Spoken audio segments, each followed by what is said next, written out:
जागृती व्हायलाच पाहिजे. मंडळी खरं सांगू, तुमच्या माझ्या जीवनातील रहस्य उलगडण्याचं खरं साधन म्हणजे हे कीर्तन. आणि अशा कीर्तन सेवेमध्ये तुम्ही आलात म्हणून सगळ्यात आधी मी तुमचं मनापासून स्वागत करते. विठ्ठल विठ्ठल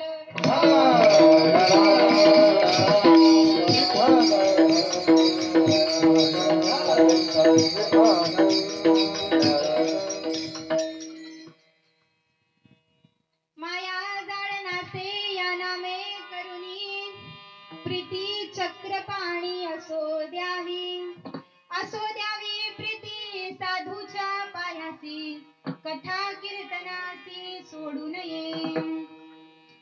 प्रस्तुत अभंगाचा शब्दशः अर्थाचा जर आपण विचार केला तर आपल्याला असं लक्षात येईल, जगद्गुरु तुकोबर आहे या अभंगाच्या माध्यमातून आपल्यासारख्या सर्वसामान्य सर्वसाधारण संसारी जीवाला उपदेश करतात. काय सांगतायत ते? माया जाळनासे या नामे करुणी. काय म्हणतायत ते? मायेचा नाश करायचा असेल तर नाम महत्वाचं. नामस्मरण करणं नितांत गरजेचं आहे. नामस्मरण करणं अत्यंत आवश्यक आहे. का आवश्यक आहे हो? तर जो नामस्मरण करतो त्याला माया बांधू शकत नाही, आणि जो नाम घेत नाही त्याला माया आपल्या बंधनात अडकवल्याशिवाय राहत नाही. मग आता इथे प्रश्न असा निर्माण होतो की नेमकी माया म्हणजे काय? तर मायेची सगळ्यात साधी आणि सोपी डेफिनेशन म्हणजे मी व माझेपणा याचं नाव माया. मग हा मी आणि माझेपणा काय करतो? तर जीवाला बंधनामध्ये अडकवतो. म्हणून आपल्या संतांनी सांगितले की आपण काय म्हणायचं की तू आणि तुझं म्हणजे देवा, पांडुरंगा, परमेश्वरा, ईश्वरा हे जे सगळं काही विश्व आहे याच्यावरती जेवढी सगळी स्थावर जंगम मालमत्ता आहे, जेवढं काही ऐश्वर्य आहे, माझी सगळी धनसंपत्ती आहे, ती सगळी तुझी आहे रे बाबा. कारण त्याच्यावरती जर आपण आपलेपणा दाखवला नाही तर आपला फायदा. जर आपण आपलेपणा सांगितला, माझं माझं केलं, मुक्त होता परी घेऊनिया छंद माझे माझे घेऊनिया छंद माझे घेऊनिया छंद माझे माझे घेऊनिया छंद मुक्त होता परी दारा बंद मुक्त होता परी दारा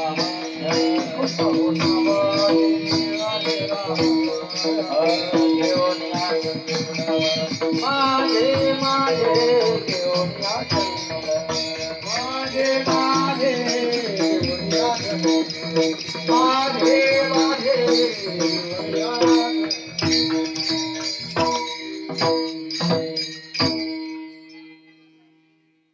बळे झाला बद्ध घेऊन या छंद माझे माझे.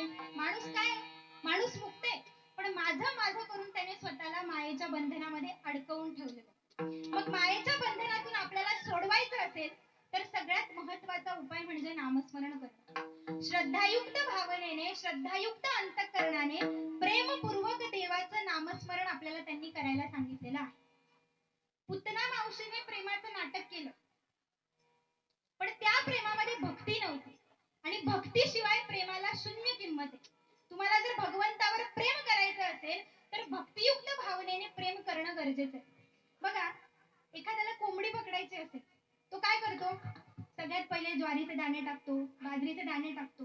मग ती कोंबडी जवळ आली की तो हळूच पाठीमागे जाऊन त्या कोंबडीला पकडतो. आता याचा अर्थ त्या कोंबडी पकडणाऱ्याचं कोंबडीवरती प्रेम आहे का? नाही. मग असं प्रेम काही कामाचं नाही. श्रद्धायुक्त भावनेने, निर्मळ अंतःकरणाने आपल्याला काय करायचंय? देवावरती प्रेम करायचंय, संतांना शरण जायचंय, सत्संग करायचंय. करू नका काही संत संग धरा, करू नका काही संत संग धरा, करू नका काही संत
नम्र झाले भूता तेणे कोंडिले.